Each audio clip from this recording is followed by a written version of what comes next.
નમસ્કાર તાલીમાર્થી બહેનો.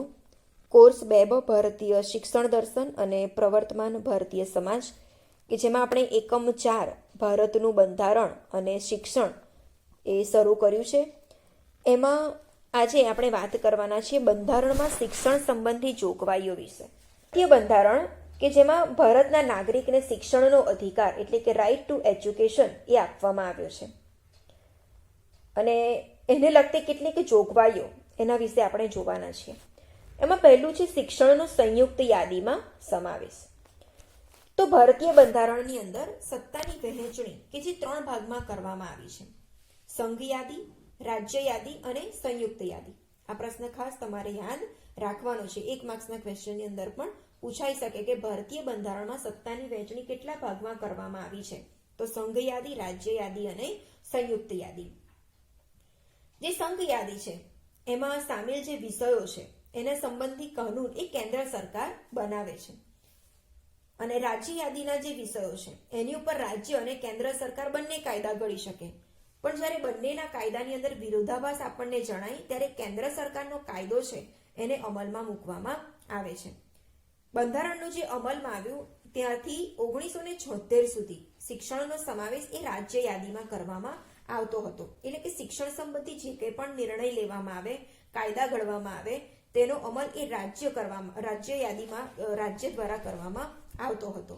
અને એટલા માટે જ શિક્ષણની જે વ્યવસ્થા કરવાનું ઉત્તરદાયિત્વ એ જે તે રાજ્ય સરકારનું હતું. દાખલા તરીકે ગુજરાત રાજ્ય છે તો ગુજરાત રાજ્ય એ પોતાના નિર્ણયો, પોતાના શિક્ષણ સંબંધી નિર્ણયો એ જાતે લે. મધ્યપ્રદેશ, મહારાષ્ટ્ર, દરેક રાજ્ય એ શિક્ષણ સંબંધી જે પોતાના નિર્ણયો છે, જે કાયદા છે એ જાતે ઘડતા. ત્યારબાદ કેન્દ્ર સરકારનું ઉત્તરદાયિત્વ કે જે કેન્દ્ર શાસિત પ્રદેશની શિક્ષણ વ્યવસ્થાની કેટલીક રાષ્ટ્રીય મહત્વ ધરાવતી શૈક્ષણિક સંસ્થાઓ અને ટેકનિકલ અને ઉચ્ચ ટેકનિકલ શિક્ષણની ગુણવત્તા જાણવા પૂરતું જ સીમિત હતું. ત્યારબાદ એક સુધારો આવ્યો. ઈસવીસન 1976માં 42મો બંધારણીય સુધારો આવ્યો કે જેમાં શિક્ષણ કે જેને સંયુક્ત યાદીમાં સામેલ કરવામાં આવ્યું. એને કારણે આ સુધારાથી જે શિક્ષણની જવાબદારી હતી એ માત્ર રાજ્યની જ નહીં પરંતુ કેન્દ્રની પણ બની. એટલે કે કેન્દ્ર અને રાજ્ય સરકાર બંનેની બની. એટલે વર્તમાન સમયની અંદર કેન્દ્ર સરકાર રાષ્ટ્રીય શિક્ષણ નીતિનું નિર્માણ, કેન્દ્ર શાસિત પ્રદેશોની શિક્ષણ વ્યવસ્થા કરવી, સમગ્ર દેશોમાં સામાન્ય શિક્ષણની સુવિધાઓનો સમન્વય સ્થાપિત કરવો, ઉચ્ચ શિક્ષણની ગુણવત્તા જાળવવી, રાષ્ટ્રીય મહત્વની ભાષાઓનો વિકાસ કરવાની અને રાષ્ટ્રીય મહત્વની ઉચ્ચ શિક્ષણ સંસ્થાઓ અને સંશોધન સંસ્થાઓની વ્યવસ્થા કરવાની જવાબદારી એ રાજ્ય સરકાર અને કેન્દ્ર સરકાર બંનેની બની. રાજ્ય સરકારોની જવાબદારી એ રાષ્ટ્રીય શિક્ષણ નીતિને અનુરૂપ પોતપોતાના રાજ્યોના શિક્ષણ વ્યવસ્થાની છે અને કેન્દ્ર સરકારે દેશના વિભિન્ન ભાગોની અંદર પ્રાથમિક શિક્ષણનું જે સાર્વત્રિકરણ છે એને માટે અનેક યોજનાઓ એ અમલમાં મૂકી છે. અત્યારે શિક્ષણને લગતી ઘણી બધી યોજનાઓ જે ચાલી રહી છે કે જે કેન્દ્ર સરકારે નક્કી કરેલી છે અને એ દરેક રાજ્યની અંદર આપણને જોવા મળે છે. દાખલા તરીકે કન્યા કેળવણી છે, સર્વ શિક્ષા અભિયાન છે, મધ્યાહન ભોજન યોજના છે, બેટી બચાવો બેટી પઢાઓ છે. આ બધી જ યોજનાઓ કે જે કેન્દ્ર સરકાર દ્વારા નક્કી કરવામાં આવી છે અને એ દરેક રાજ્યની અંદર એ યોજનાઓ એ ચાલી રહેલી આપણને જોવા મળે છે.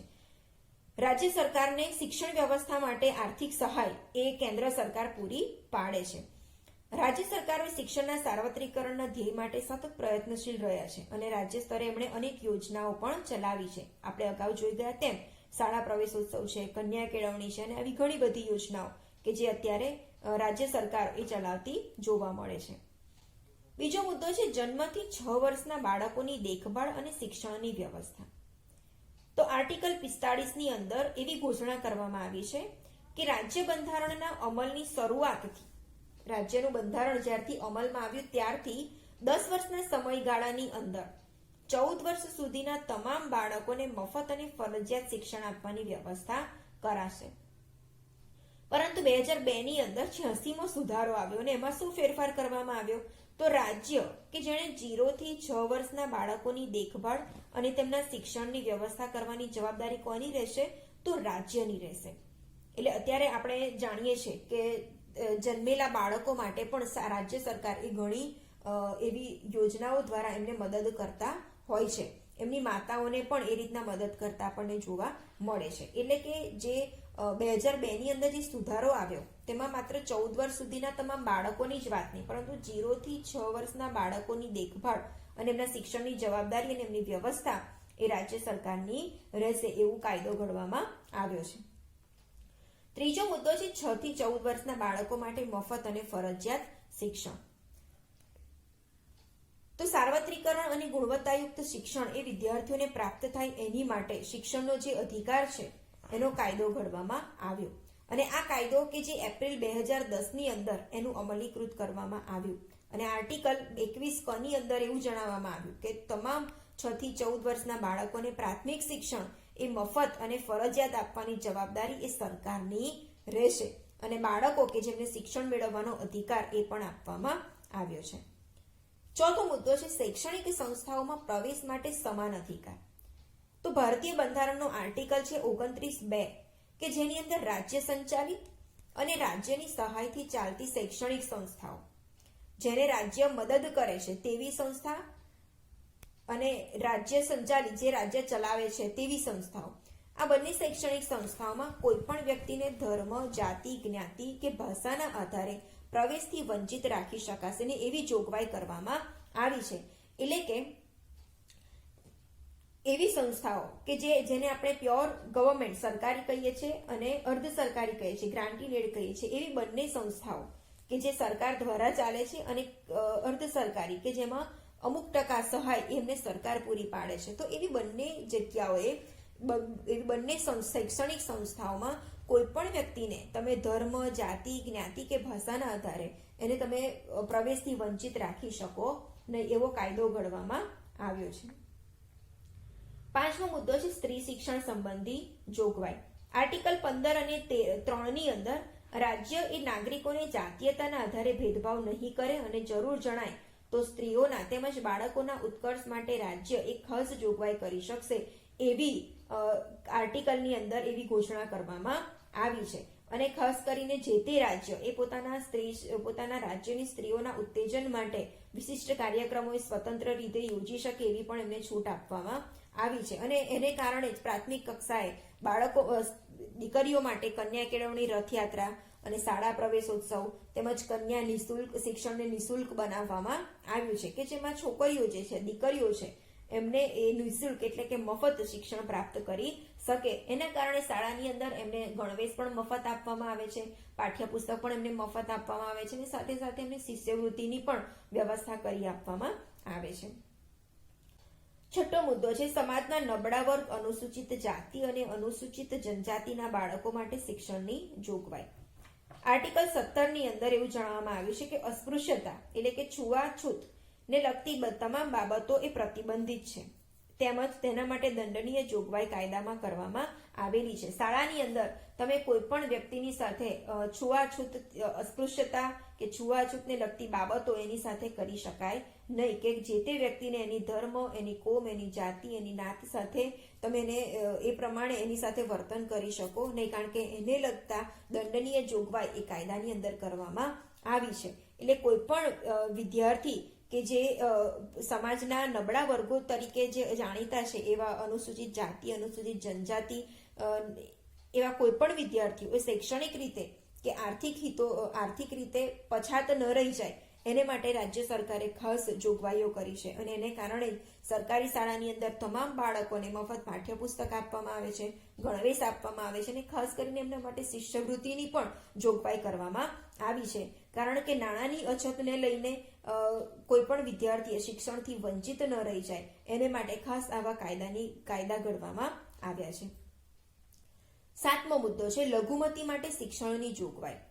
તો બંધારણની અંદર લઘુમતી શબ્દ, લઘુ એટલે કે નાનું, ટૂંકું, ઓછું, અલ્પ એવો એનો ઉપયોગ કરવામાં આવ્યો છે. અને એને લગતી લઘુદાય સમાજની જે સંસ્થાઓ છે એની માટે આર્ટિકલ 30 ની અંદર બે મહત્વપૂર્ણ જોગવાઈ કરવામાં આવી છે કે તમામ ધાર્મિક કે ભાષાકીય લઘુમતી જાતિઓને પોતાની શૈક્ષણિક સંસ્થાઓ સ્થાપવાનો અને ચલાવવાનો અધિકાર રહેશે. જે તે ધર્મ એ પોતાની કે ભાષા એ પોતાની લઘુમતી જાતિઓને પોતાની શૈક્ષણિક સંસ્થાઓ એ સ્થાપી શકે એવો અને ચલાવી શકે એવો એમને અધિકાર આપવામાં આવ્યો છે. અને સામે આર્ટિકલ 30(2) માં એવું પણ જણાવાયું છે કે શિક્ષણ સંસ્થાઓને જે આર્થિક સહાય આપવાની બાબતમાં રાજ્ય એ કોઈ પણ સંસ્થા પ્રત્યે ધાર્મિક કે ભાષાકીય લઘુમતી દ્વારા સંચાલિત સંસ્થા છે એવા કોઈ પણ કારણસર ભેદભાવ રાખી શકે નહીં. એ પછી ગમે તે ધર્મને લગતી લઘુમતી શાળા કેમ ના હોય, પરંતુ રાજ્ય સરકાર એ એમનાથી બનતી જે આર્થિક સહાય એમને પૂરી પાડવાની છે એ પૂરી પાડવી જ રહે. એની સાથે કોઈ પણ જાતના ભેદભાવ કરી શકે નહીં. 8મો મુદ્દો છે ધાર્મિક શિક્ષણ સંબંધી સ્પષ્ટ નિર્દેશ. આર્ટિકલ 28 ની અંદર એવી ઘોષણા કરવામાં આવી છે કે રાજ્યના નાણાંમાંથી જે પણ નિભાવાતી શિક્ષણ સંસ્થાઓ છે, એટલે કે લઘુમતી શાળાઓ જે છે, ગ્રાન્ટીન એડ શાળાઓ આપણે જેને કહીએ છીએ, તો આવી શાળાઓ કે જેમને એવો અધિકાર આપવામાં આવ્યો છે કે જે પોતાના ધર્મને લગતી કે પોતાના ભાષાને લગતી શાળાઓ એ સ્થાપી શકે, એને ચલાવી શકે, પરંતુ આવી શાળાઓની અંદર કોઈ પણ જાતનું ધાર્મિક શિક્ષણ એ આપી શકાય નહીં, કે તમે કોઈ પણ વિદ્યાર્થીને એ ધાર્મિક વિધિની અંદર હાજરી આપવા માટેની ફરજ પણ પાડી શકાય નહીં, અને એને માટે પણ જરૂરી કાયદા એ ઘડવામાં આવેલા છે. ત્યારબાદ 9મો મુદ્દો છે મહત્વની રાષ્ટ્રીય ભાષાઓનું શિક્ષણ. તો ભારતીય બંધારણનો આર્ટિકલ 344(1) ની અંદર સૌ પ્રથમ 15 ભાષાઓને મહત્વની રાષ્ટ્રીય ભાષાઓ તરીકે ઘોષિત કરવામાં આવી હતી. ત્યારબાદ 42મો સુધારો 1992માં થયો, એમાં 3 ભાષાઓને ઉમેરવામાં આવી, અને 2003 ની અંદર 92મો સુધારો આવ્યો કે જેની અંદર 4 ભાષાઓ ઉમેરવામાં આવી, અને હાલ આપણી પાસે ભારત દેશની રાષ્ટ્રીય ભાષાઓ એ 22 છે. ખાસ આ પ્રશ્ન તમારે યાદ રાખવાનો, ટેટની એક્ઝામની અંદર પણ આ પ્રશ્ન પૂછાતો હોય છે કે અત્યારે આપણે માન્ય ભાષાઓ કેટલી છે, તો 22 છે. કઈ ભાષાઓ છે? તો અસમિયા, બંગાળી, બોડો, ડોંગરી, ગુજરાતી, હિન્દી, કન્નડ, કાશ્મીરી, કોંકણી, મૈથિલી, મલયાલમ, મણિપુર, મરાઠી, નેપાળી, ઉડિયા, પંજાબી, સંસ્કૃત, સંથાલી, સિંધી, તમિલ, તેલુગુ અને ઉર્દુ. આટલી ભાષાઓ કે જે અત્યારે મહત્વની રાષ્ટ્રીય માન્ય ભાષાઓ તરીકે ગણવામાં આવી છે.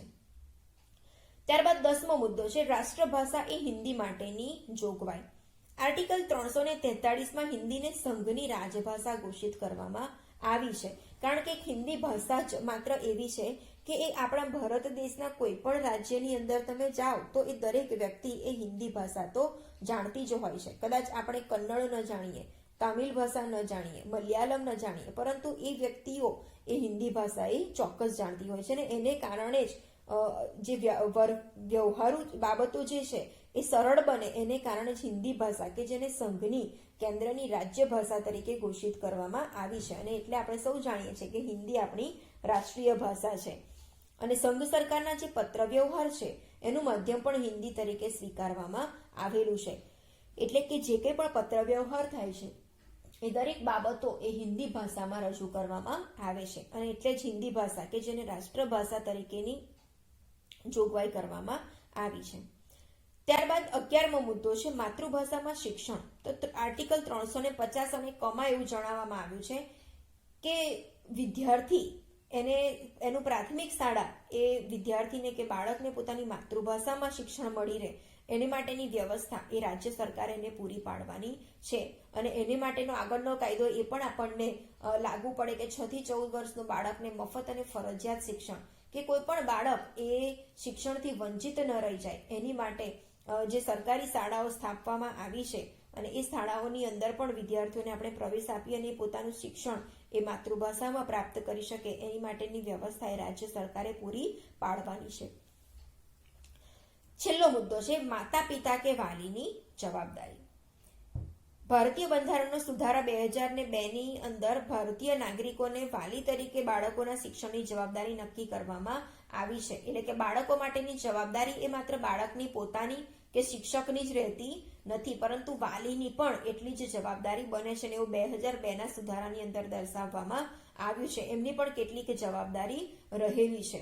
આર્ટિકલ 51 ક અને ડ માં એવી જોગવાઈ કરવામાં આવી છે કે વાલી કે ગાર્ડિયને 6 થી 14 વર્ષના બાળકોને શૈક્ષણિક તકો પૂરી પાડવી, કારણ કે ક્યારેક નિમ્ન વર્ગના જે વાલીઓ હોય કે જે આર્થિક રીતે નબળા એવા પરિવાર હોય, તો એ ઘરની અંદર પોતે જો મજૂરીએ જતા હોય તો મોટા ભાઈ બહેનને નાના ભાઈ બહેનને સાચવવા માટેની જવાબદારી સોંપે છે, કે જેને કારણે પેલા જે એમના મોટા બાળકો છે એ શાળાની અંદર આવી શકતા નથી અને શિક્ષણથી વંચિત રહી જતા હોય છે. એટલા માટે આવા વાલીઓ માટે એ આવો કાયદો ગણવામાં આવ્યો છે કે 6 થી 14 વર્ષના તમામ બાળકોને એમણે શૈક્ષણિક તકો પૂરી પાડવાની છે.